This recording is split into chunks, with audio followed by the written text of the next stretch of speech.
Petrol आणि डिझेलच्या दरांमध्ये पुन्हा एकदा वाढ. पेट्रोल 86 पैसे तर डिझेल प्रति लिटर 83 पैशांनी महागलं. आठवड्याभरामधली दुसरी दरवाढ. रशियाकडून तेल खरेदीला अमेरिकेकडून आणखी 1 महिन्याची मंजुरी. कच्च्या तेलाचे भाव प्रति बॅरल $111 वरती पोहोचल्यामुळे निर्णय.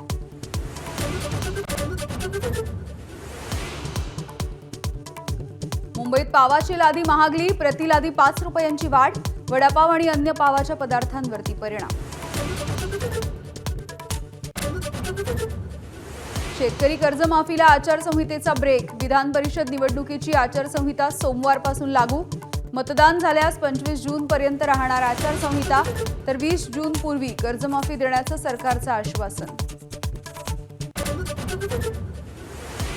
नवी मुंबई विमानतळाच्या नामकरणाच्या संदर्भातली याचिका सुप्रीम कोर्टानं फेटाळली.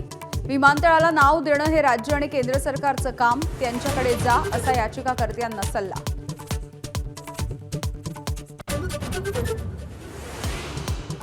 पुण्यामधल्या पाबळमध्ये 3 वाहनांचा भीषण अपघात. मालवाहू रिक्षा चालकाचा जागीच मृत्यू.